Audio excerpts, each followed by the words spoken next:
Hi hello नमस्कार, मी कोमल आणि स्वागत आहे तुमचं नाशिककर कोमल या मराठमोळ्या यूट्यूब चॅनलवर। मंडळी, देवशयनी एकादशीपासून देवउठणी एकादशीपर्यंत भगवान विष्णू हे निद्रावस्थेत असतात।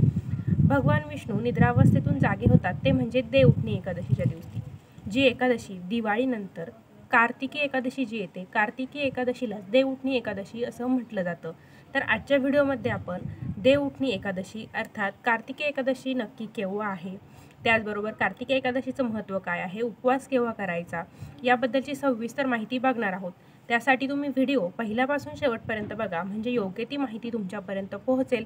व्हिडिओ बघत असताना कमेंटमध्ये सर्वांनी लिहा जय हरी। चला तर मग आजच्या व्हिडिओला सुरुवात करूया। प्रत्येक महिन्यात 2, 12 महिन्यात 24 म्हणजेच वर्षभरात एकूण 24 एकादशींचं व्रत करत असतो। प्रत्येक महिन्यातील एकादशींचं महत्त्व हे वेगळं आहे। आपल्या सनातन हिंदू धर्मात एकादशी तिथी ही महिन्यातील सर्वात महत्त्वाची तिथी मानली जाते। देवउठणी एकादशी म्हणजेच कार्तिकी एकादशी। देवउठणी एकादशीचं व्रत हे आपण कार्तिक महिन्यात पाळतो। या शुभ तिथीला कार्तिकी एकादशीच्या दिवशी भगवान विष्णूंची पूजा केली जाते।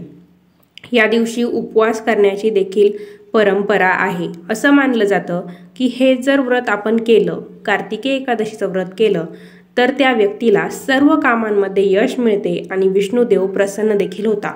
तर या वर्षीची देवउठणी एकादशी अर्थात कार्तिकी एकादशी 12 नोव्हेंबर 2024 रोजी आहे।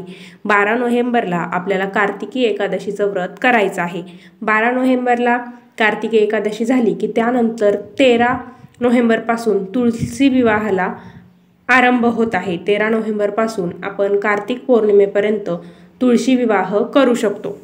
हिंदू धर्मामध्ये कार्तिकी एकादशी ही खूप महत्त्वाची एकादशी आहे। आपल्यापैकी बरेच जण कार्तिकी एकादशीचं व्रत देखील करत असाल। या दिवशी देव 4 महिन्याच्या निद्रेतून जागे होतात आणि या दिवशी चातुर्मास समाप्ती असते। आषाढी एकादशीपासून म्हणजे देवशयनी एकादशीपासून देव निद्रा अवस्थेत जातात आणि ते जागे होतात ते म्हणजे देवशयनी एकादशी अर्थात कार्तिक एकादशीला। तर 12 नोव्हेंबर 2024 रोजी चातुर्मास संपणार आहे। हा शुभ कालखंडाचा प्रारंभ मानला जातो, कारण या दिवशी चातुर्मासाची समाप्ती होते। या दिवसापासून शुभ मुहूर्त म्हणजे लग्न कार्य, बारसे, मुंज यांच्यासारखे कार्यक्रम करायला सुरुवात होते, कारण चातुर्मासामध्ये लगीन सराई ही पूर्णपणे बंद असते। कार्तिकी एकादशी झाली की दुसऱ्या दिवशी तुळशी विवाह असतो। देवउठणी एकादशी ही एक अवर्णनीय शुभ मुहूर्त मानला जातो। या दिवसांपासून लग्न कार्य, बारसे, मुंज किंवा इतर काही शुभ कार्य असतील तर त्या कार्यक्रमांना सुरुवात होत असते। धार्मिक मान्यतेनुसार कार्तिकी एकादशीपासून विश्वाचे नियंत्रक भगवान विष्णू आणि सर्व देव 4 महिन्याच्या योग निद्रेतून जागे होतात आणि आपापली कर्तव्ये ते पुन्हा स्वीकारतात। कारण 4 महिने आपल्या संपूर्ण जो काही कारभार असतो ब्रह्मांडाचा तो भगवान शिवांच्या परिवाराकडे असतो। तर तो शिवांचा परिवार 4 महिने कारभार कसा सांभाळतो हे मी तुम्हाला आषाढी एकादशीच्या ज्या वेळेस आपण व्हिडिओ बघितले त्या व्हिडिओमध्ये सांगितलेलं आहे। ज्याप्रमाणे आपण इतर एकादशींचं व्रत पाळतो त्याचप्रमाणे आपल्याला देवउठणी एकादशीचं व्रत देखील करायचं असतं। साबुदाणा, भगर, फळे खाऊन हे व्रत आपल्याला पार करायचं असतं। हे व्रत आपल्याला सकाळ संध्याकाळ असं दोन्ही वेळीच पाळायचं असतं। सर्व एकादशींप्रमाणे या एकादशीची पूजेची पद्धत देखील सारखीच आहे। बऱ्याच घरांमध्ये या एकादशीच्या दिवशी तुळशी आणि शालिग्रामाचे लग्न लावले जाते, पण एकादशी झाली की दुसऱ्या दिवसापासून तुळशी विवाहाला सुरुवात होत असते। या दिवशी घराच्या अंगणात भगवान विष्णूंच्या चरणांचा आकार बनवायचा आपण आणि संध्याकाळी मुख्य दरवाजावर दोन्ही बाजूंनी आपल्याला दिवे लावायचे असतात। त्यानंतर कार्तिकी एकादशीच्या दिवशी रात्री आपल्याला भगवान विष्णूसह सर्व देवी देवतांची विधिवत पूजा देखील करायची असते। कार्तिक महिना आहे तो भगवान विष्णूंना प्रसन्न करण्यासाठी खूप शुभ महिना मानला जातो। तर कार्तिक महिन्यात भगवान विष्णूंना आपण कसं प्रसन्न करू शकतो, कार्तिक महिन्यात भगवान विष्णूंना प्रसन्न करण्यासाठी आपण कोणत्या सेवा करायच्या याबद्दलची देखील सविस्तर माहिती सांगणारा व्हिडिओ आपल्या चॅनलवर आहे। त्याची लिंक मी खाली डिस्क्रिप्शन बॉक्समध्ये देते।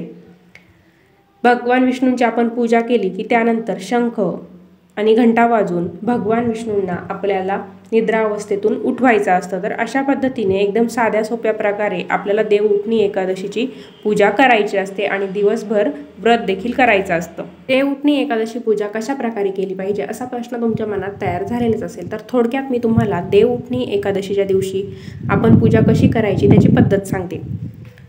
आपण दररोजच सकाळी लवकर उठायचं असतं। देवउठणी एकादशीच्या दिवशी सकाळी अजिबातही लेटपर्यंत झोपून राहायचं नाही। सकाळी शक्य झालं तर ब्रह्ममुहूर्तावरच उठायचं, स्वच्छतेची कामे आटपून घ्यायचे, त्यानंतर स्नान करायचं। स्नान केल्यानंतर आपल्याला भगवान विष्णूंची पूजा करायची आहे। आपल्याकडे भगवान विष्णूंचा फोटो मूर्ती नसेल तर आपल्या प्रत्येकाच्या देवघरात बाळकृष्णाची मूर्ती असते, त्या बाळकृष्णाची आपण पूजा केली तरीही चालेल। आपण जे काही व्रत करणार आहोत कार्तिकी एकादशीचं तिचा संकल्प आपल्याला करायचा आहे। संकल्प केला की श्रीहरी विष्णूंच्या मूर्तीसमोर त्यांचा आपल्याला नामजप करायचा आहे। विष्णू सहस्रनामाचं पठण देखील आपण करू शकतो। त्यानंतर आपण जिथे पूजा केलेली आहे संध्याकाळी त्या पूजास्थळी देवतांच्या समोर आपल्याला 11 तुपाचे दिवे लावायचे आहे। तुम्ही पंत्या लावल्या तरीही चालेल किंवा कणकेचे 11 दिवे बनवून लावले तरीही चालेल।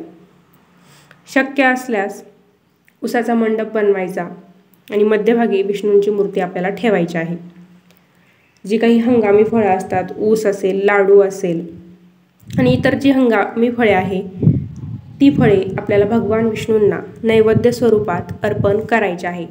त्यानंतर धूप दीप ओवाळून घरातील सर्वांनी मिळून भगवान विष्णूंचं नामस्मरण करायचं।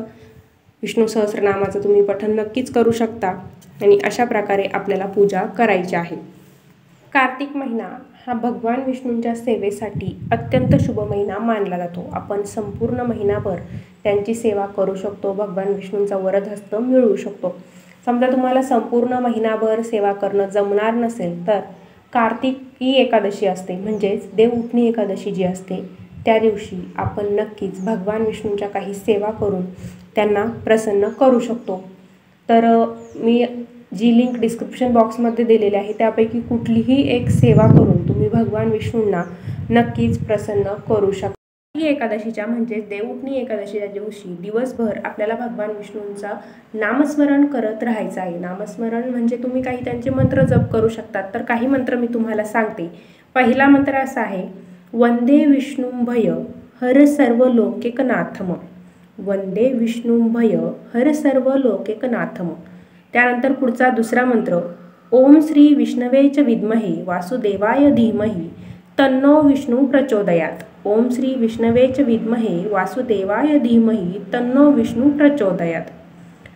तिसरा मंत्र असा आहे, ओम नमो नारायणाय। ओम नमो नारायणाय। चौथा मंत्र असा आहे, ओम नमो भगवते वासुदेवाय। ओम नमो भगवते वासुदेवाय। पुढचा पाचवा मंत्र असा आहे, मंगलम भगवान विष्णू मंगलम गरुडध्वज। मंगलम भगवान विष्णू मंगलम गरुडध्वज। असे हे 5 मंत्र सांगितलेले आहे। अतिशय साधे सोपे मंत्र आहे। यापैकी कुठल्याही एका मंत्राचा जप आपण कार्तिकी एकादशीच्या दिवशी नक्कीच करू शकतो। तर असा होता आजचा व्हिडिओ। आजच्या व्हिडिओमध्ये आपण कार्तिकी एकादशी अर्थात देवउठणी एकादशी का साजरी केली जाते, 2024 मधील ही एकादशी केव्हा आहे, या दिवशी आपण भगवान विष्णूंची सेवा कशा करायच्या, कोणत्या मंत्रांचा जप करू शकतो अशी सविस्तर माहिती जाणून घेतलेली आहे। व्हिडिओ तुम्हाला आवडला असेल तर व्हिडिओला लाईक करा, शेअर करा।